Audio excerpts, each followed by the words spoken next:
when you first heard about that Pearl Harbor had been attacked? I am John Norton. I live in Granville. I was born and brought up in Granville. The day Pearl Harbor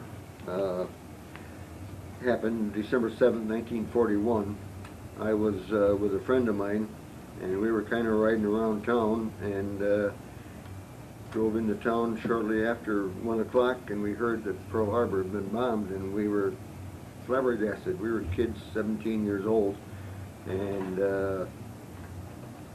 we had no idea quite the gravity of the situation. And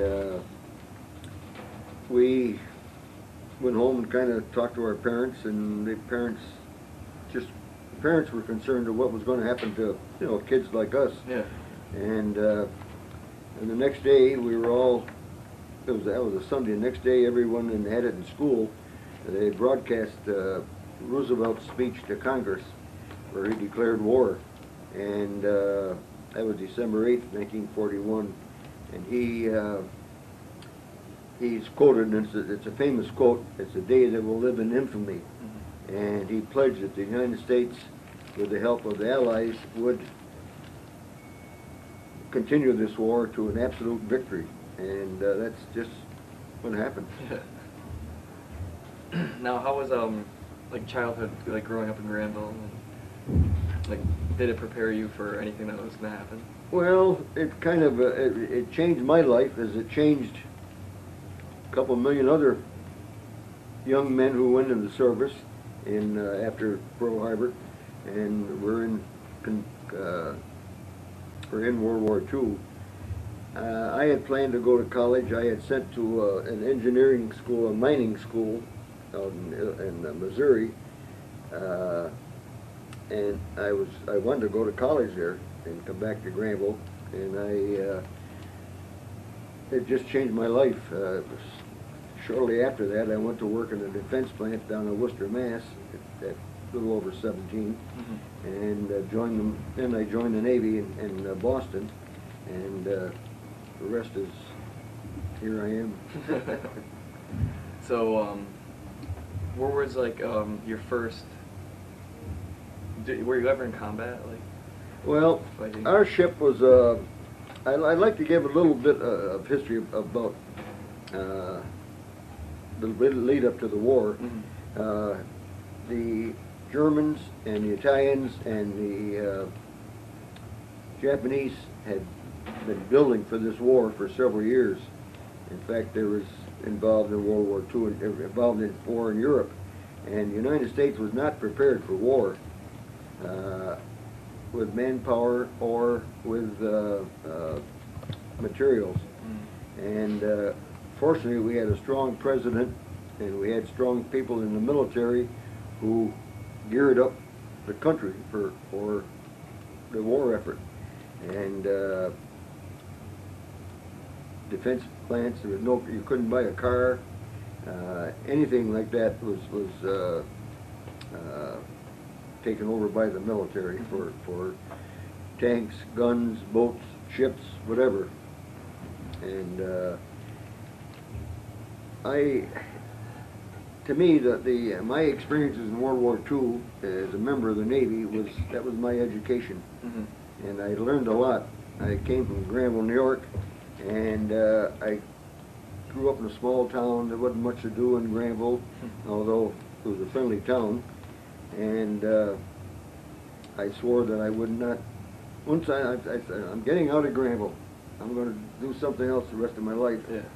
And after being in the Navy for well over 3 years, when I got out, I couldn't wait to get back to Granville. Mm-hmm. I never really felt comfortable with anybody else, with city people or people from Kentucky or Wyoming or wherever. Just homesick. And I was glad to get back to Granville. Let's see. Do you have anything else you'd like to say? Well, there was a draft prior to World War II. Mm-hmm. It started in late 1939, where young men would get drafted into the Army, and for a year's training. And they went home. They went to the did their training, did their year, and they came home. And there was a song at that time. It was "Goodbye, Dear, I'll Be Back in a Year." And they were drafted into the Army and through 39, 40, into 41. And after the year, they came home. And when they're in the Army, they were getting $18 a month. That was the pay. And that was, they had their training, and when they went back, we were called back, they listed, many of them listed in the Army, many of them were drafted. I joined the Navy because I didn't want to walk. Yeah. I didn't want to get into, I wanted to ride on the ship. But it was difficult times. One thing that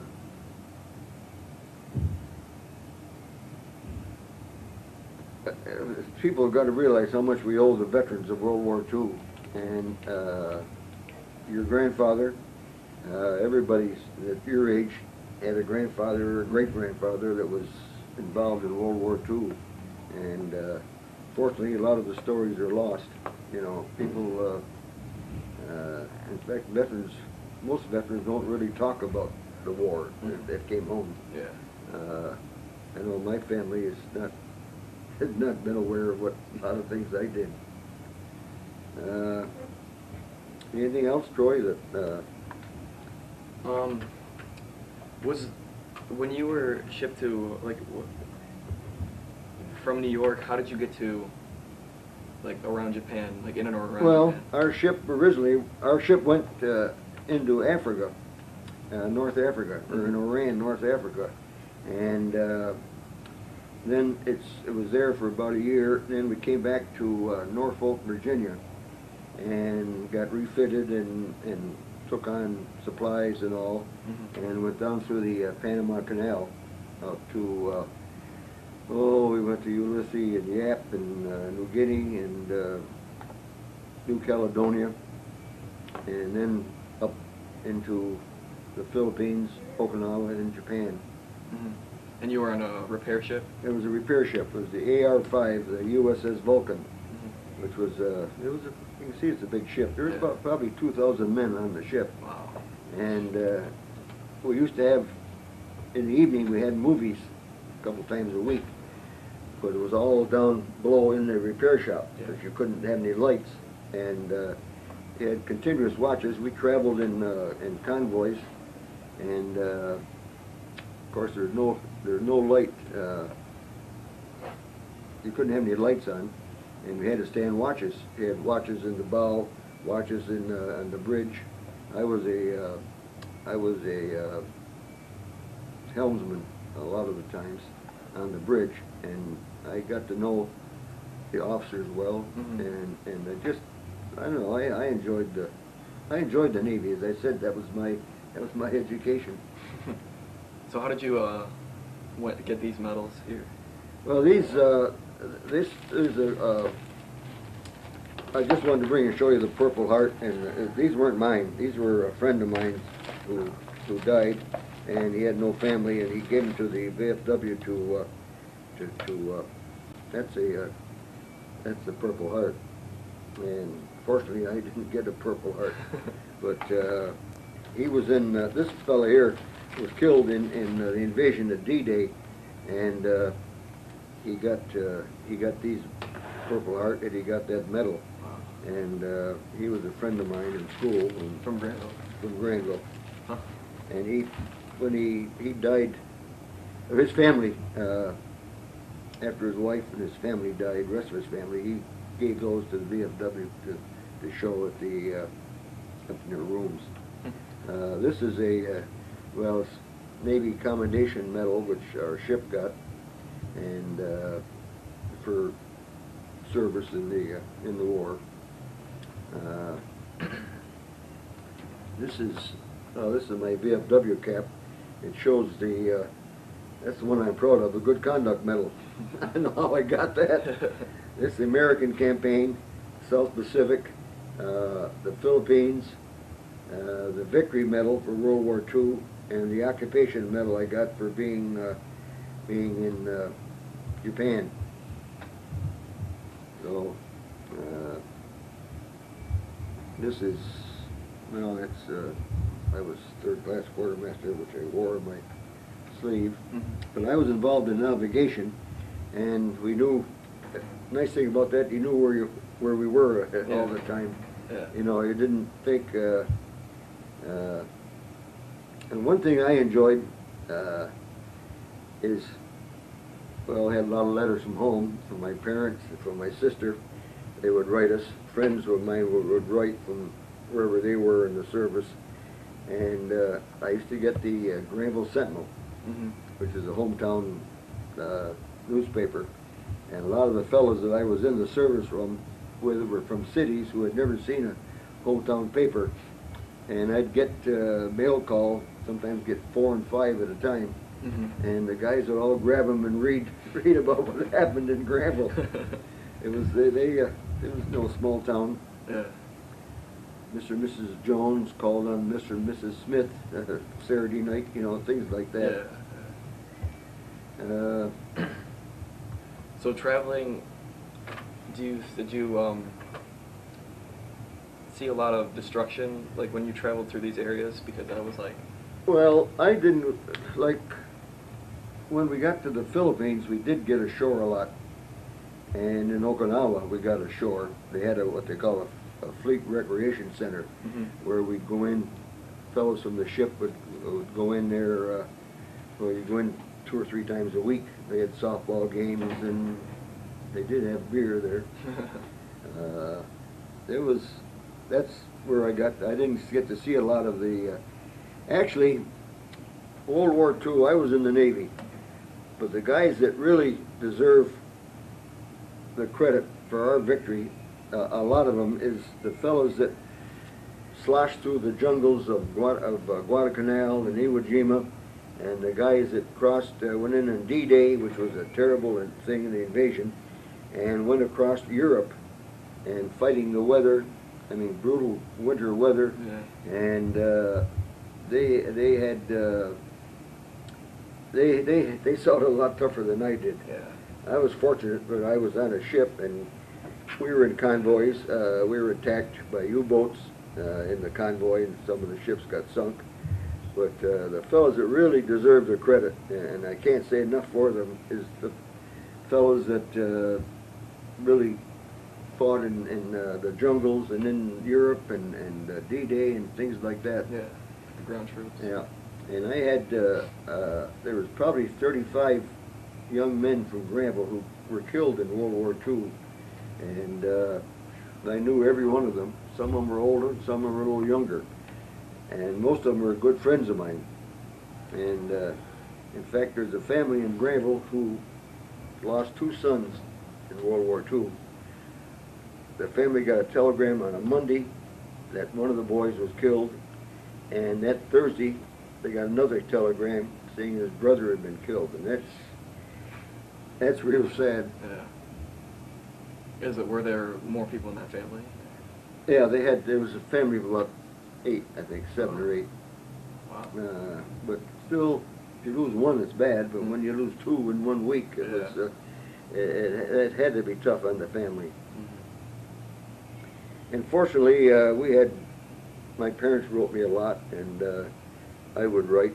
And of course, you couldn't mail the letter every day, being on ship, you know. But my father used to go down to the post office every night looking for.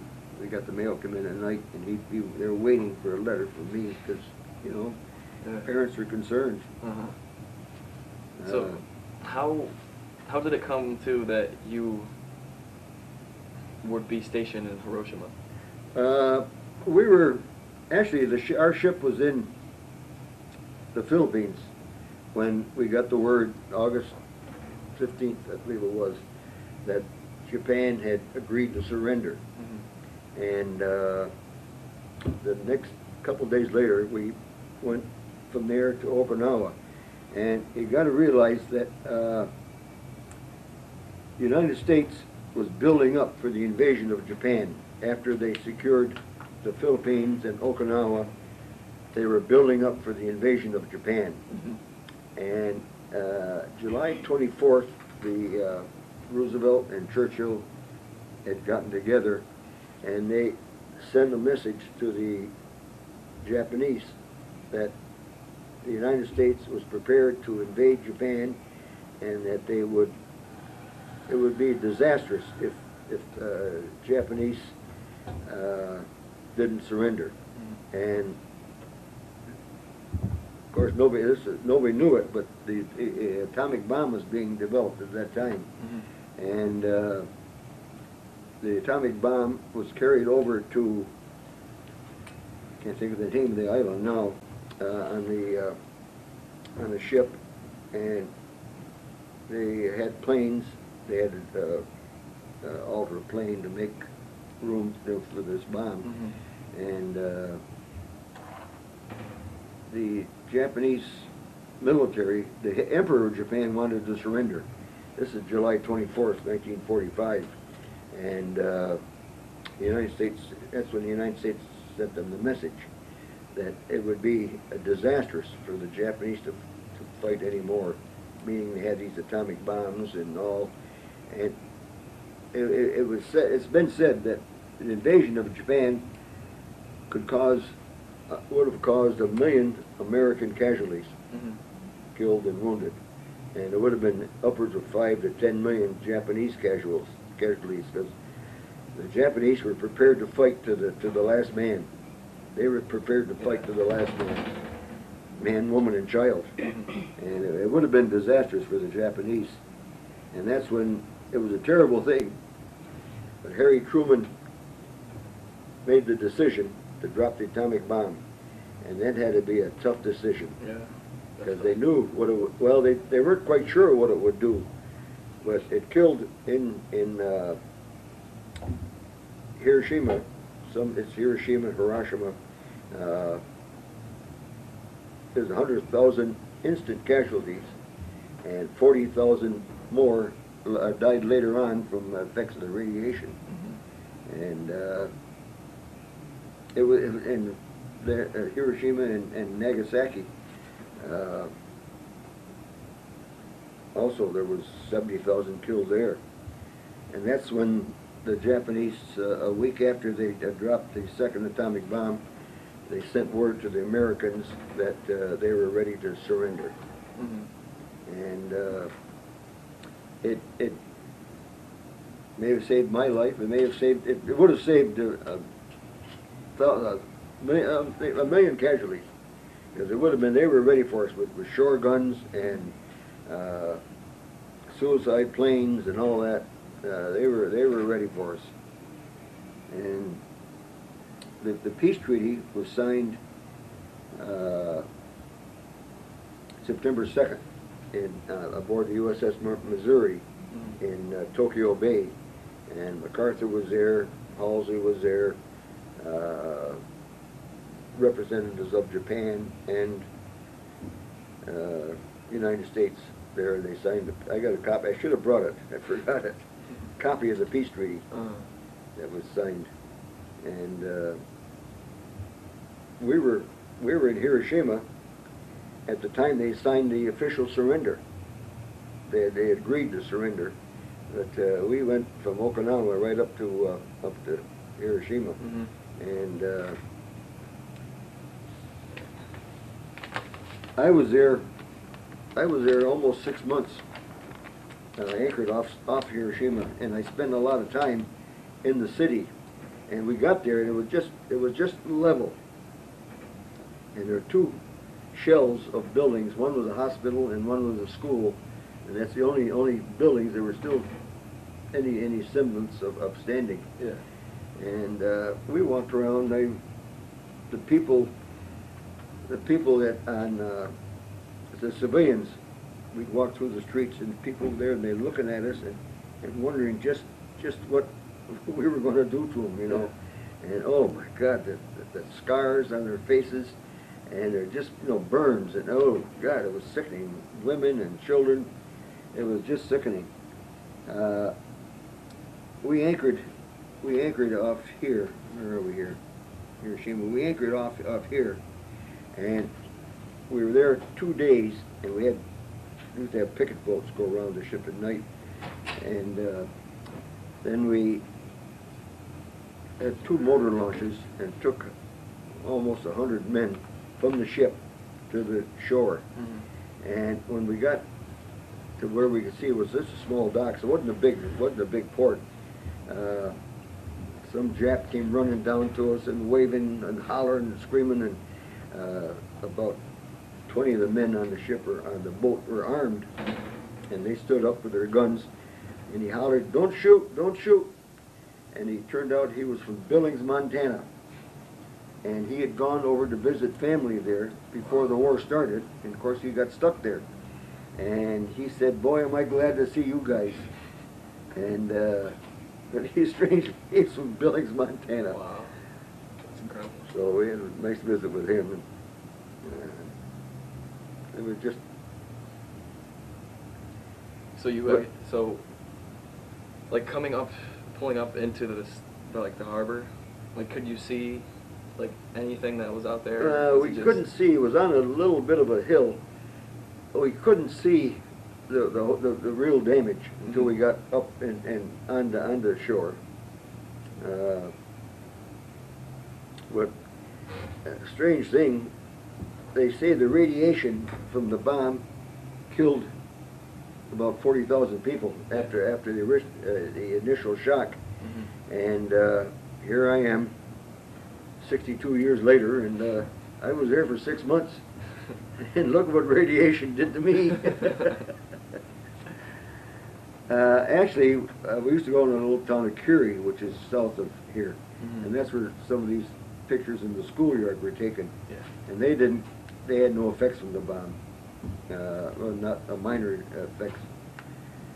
And the bomb that fell on Hiroshima is about 1/100th of what the bombs they've got today can do. Yeah. And I just hope I never live to see another bomb like that dropped. So you actually, when you went in, there was people still there?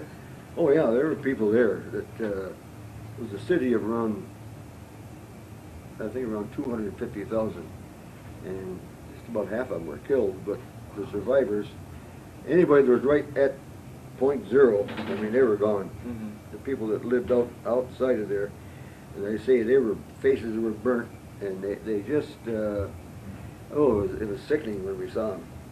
And they saw us, and they didn't know what we were going to do to them. But we speak to them, and we'd go down the street, and the little kids would say, "Ohio." We'd say, "Oh no." I'd say, "Oh no, New York." Well, Ohio is Japanese for good morning. Oh. And we got down into this small town here, and I had to, so I could go ashore a lot, and I got to know a lot of the people, and I would stay with them, and we had a great time with the kids in the schoolyard. They'd look forward to us coming, and it was kind of fun. So, do you think it was necessary for us to drop the atomic bomb? Well, that's been a question, and it will be a question till the end of time, I guess. But as I say, it saved 1 million American casualties and 5 to 10 million Japanese casualties. And one of those casualties might have been me. Yeah.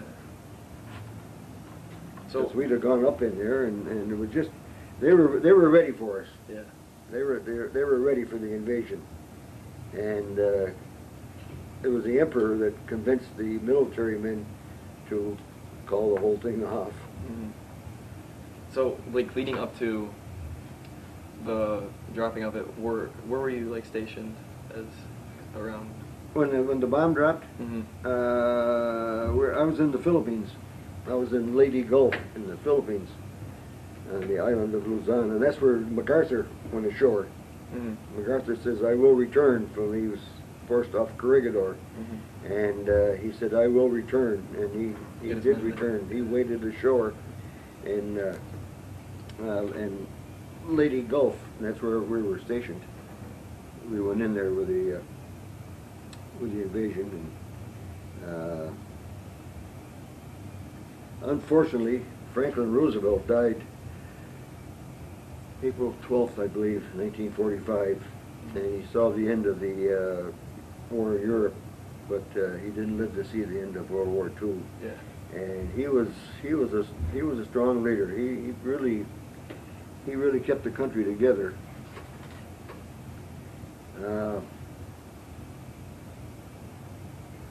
So were you aware of, or was it like kept totally secret that they were going to do this? Well, it was so. I mean, it was only a handful of men that knew about the atomic bomb, Yeah. and it was flown.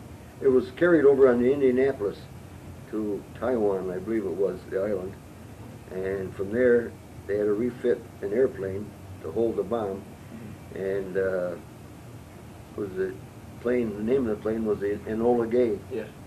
And the pilot just died a month ago. That pilot of the plane. Well, we got the news on the radio about the atomic bomb, and we didn't know.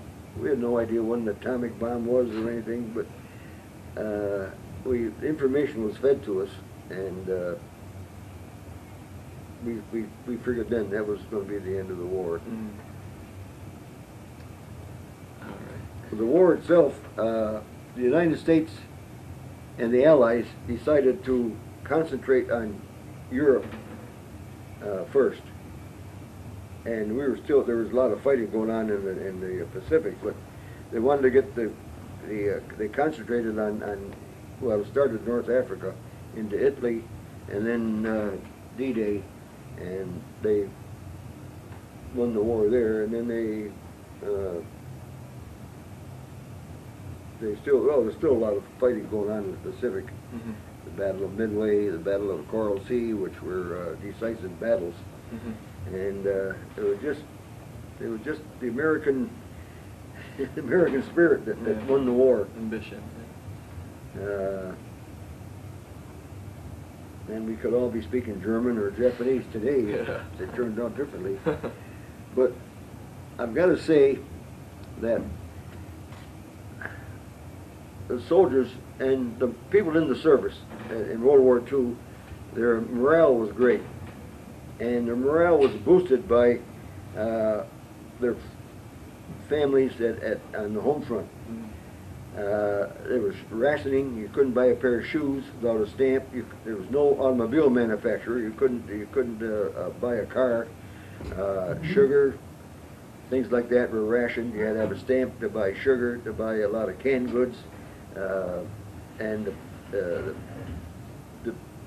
the people at home, the families at home, really sacrificed a lot. Yeah. And the men in uniform knew what they were doing on the home front, and how they were sacrificing, and gasoline. You couldn't. You might get at the most 10 gallons a month. Yeah. And unless you had and you had to have a ration card for that. And the United States production, industrial production was great, and it was started up real fast by the government and by the military leaders and by people like Ford Motors and Remington Arms and anybody that made war goods. Mm-hmm. That's when the women left home and went to work in the factories. Yeah. When it used to be mostly male. And Rosie the Riveter. I don't know if you ever heard of Rosie the Riveter. Propaganda. And speaking of propaganda, every night on our ship we have the radio on, and Tokyo Rose would come on. Mm-hmm. And Tokyo Rose was telling us how the atrocities the Americans committed, and how the Japanese were going to win this war, and what they were going to do to the Americans, and we all sat there and laughed at her. Like Axis Annie from Germany. Axis Annie from Germany, and Tokyo Rose. She spoke very good English, and she come on and she had quite a line. Now we're all done. We're all going home in body bags, and wow. We had men aboard our ship die, and they were buried at sea. Mm-hmm. But we'd all sit there and laugh at Tokyo Rose. And it really, she inspired the Americans more than she did trying to propaganda. Yeah. Right, so, do you have anything else? Well, probably.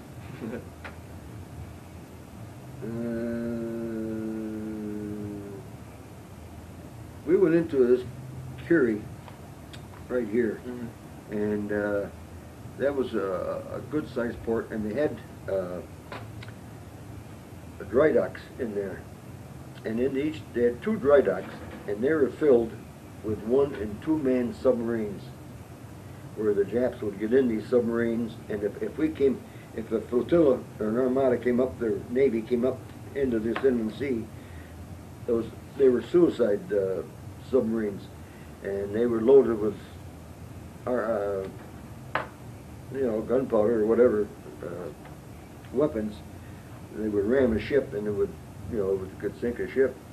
And there was hundreds of them in these dry docks, and they were ready to come out into this area just as suicides. And we used to see the kamikazes come in. The kamikaze planes would come in and bomb ships. They just fly down, and it was suicide.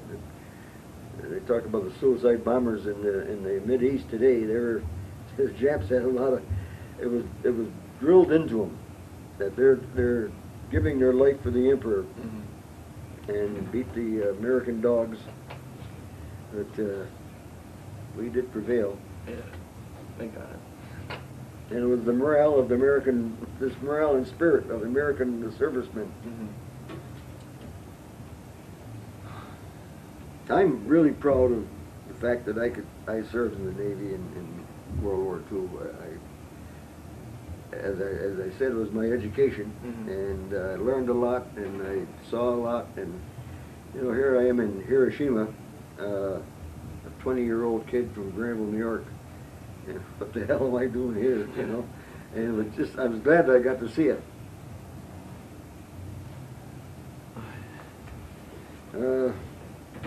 But really, I can't give enough credit that the people on the home front, they had scrap drives.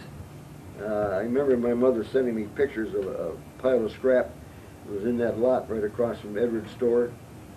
Oh my God, it had to be 3 stories high. And the firemen went out and collected scrap from all over, and the scrap was taken to the process for ships and planes and ammunition and tanks and whatever.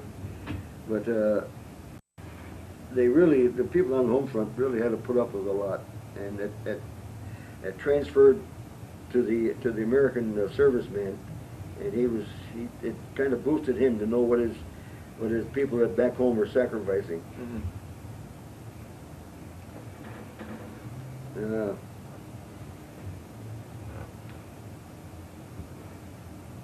I think it's great. Anybody that is interested in World War II and wants to study World War II, World War II buffs, it's really interesting. I got a great-grandson who was 8 years old and a grandnephew who are really into World War II, and they sit down and talk to me about it and ask me questions, and it's interesting. Yeah, I'm definitely into World War II. And it's for anybody that can't go to college, and it's a good career. The Navy, especially. It's a lot cleaner life in the Navy. But and after World War II, they had what they call a GI Bill of Rights.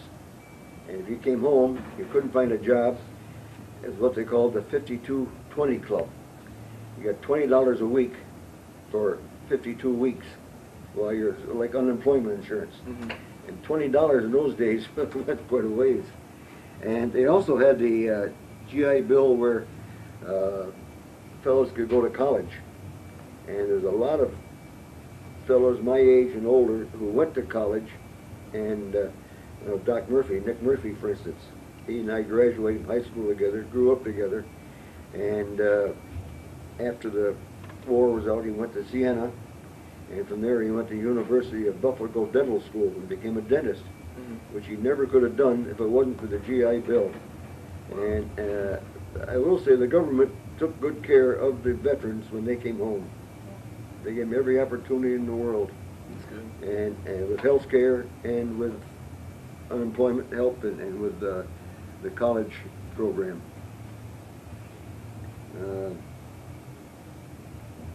I could talk forever, but I don't know how much further you want to go. You got any more questions? I'll.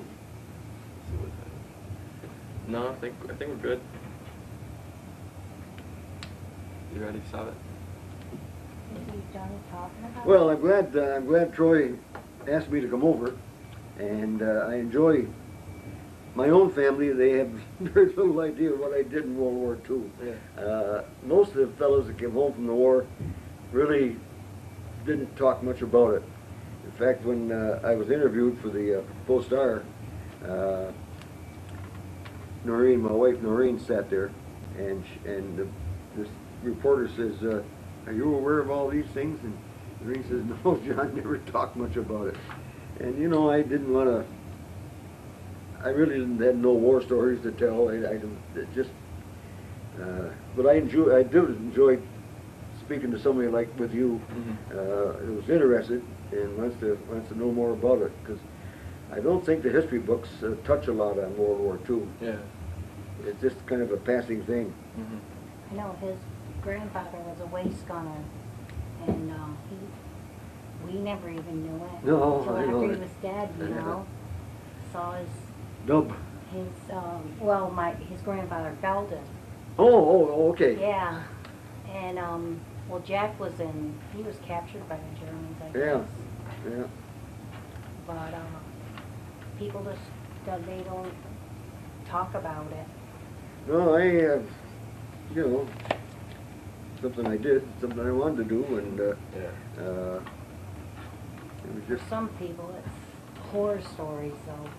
Well, Because as his I Uncle said, Jeff the was- people that fought in the jungles and fought in Europe, and especially D-Day, which was a terrible thing, and went through the bitter winters in Europe, it just, they're the ones they're the real heroes. They are the real heroes.